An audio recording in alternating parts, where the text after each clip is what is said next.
pula Okey, ini adalah gambar siasat ke atas satu orang banduan. Dia meninggal dunia akibat pentelan artikel larangan. Maknanya banduan ni dia telan dadah. Okey, banduan ni pergi mahkamah. Habis mahkamah kita nak bawa balik dia ke penjara. Banduan ni cakap dia sakit perut. Kita pergi hantar dia ke hospital, banduan ni mati. Hasil bedah siasat dijumpa 6 ketul dadah dalam perut dia.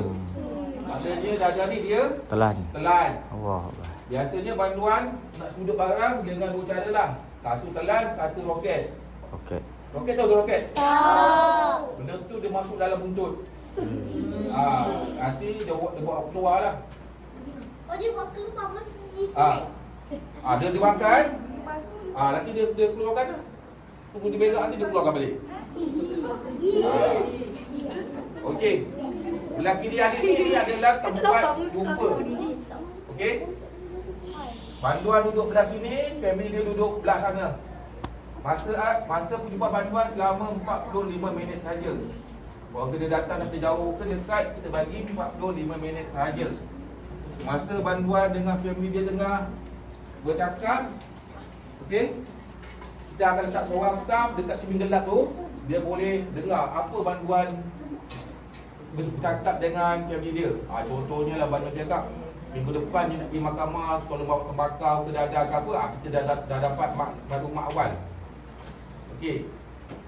Ini pula artikel larangan dalam penjara. Biasanya kita buat pemeriksaan di bilik banduan, barang-barang ni yang kita jumpa.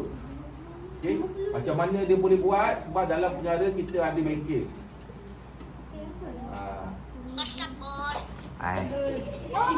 Oh, yang ni untuk Untuk orang gaduh. Oh, dia aku dah lepas dia pakai apa dia? Dah. Yang pancing ni, dia daripada luar penjara. Maknanya kawan dia dah bebas daripada luar. Dia duduk dekat luar. Dia letak barang, dia campak masuk dalam penjara pakai pancing.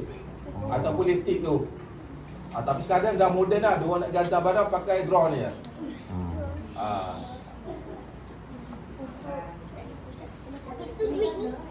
Duit ni untuk diorang, contohnya lah, kalau banduan tu dia ada duit, dia boleh beli kan kat kawan dia. Contohnya lah, adik ni dia ada duit, adik ni dia ada barang tembakau, dia boleh belikan dengan dia lah. Okey, contohnya lah kalau dekat luar harga tembakau ni RM2, masuk dalam penjara harga dia RM50. Dapat. Okey, kalau macam telefon tu, kalau kita beli kat luar 100, masuk penjara harga dia 2 ataupun 3,000. Mana? Okey. Acam bulu gigi dia tak pakai macam adik-adik dekat rumah.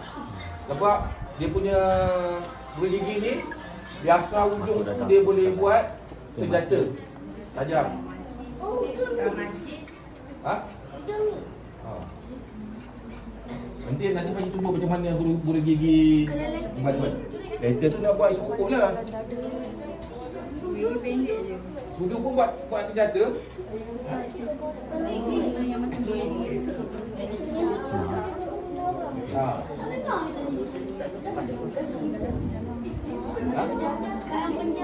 Aduh lah. Biasanya, okey, contohnya dari adik tanya kenapa banduan bergaduh. Contohnya lah, adik ni dengan ini dekat luar memang musuh. Nanti masuk dalam penjara berjumpa. Bergaduh lah. Ataupun adik ni miskin, adik ni kaya. Lepas tu adik beli gula ke, beli biskut, adik ni curi. Okey, ada apa-apa soalan lagi? Tak tanya? Ada apa sahaja later. Later untuk isap okok. Dan ada tembakau macam mana nak isap okok. Bukan main mengecun ni kan. Okey, ada soalan lagi? Ada.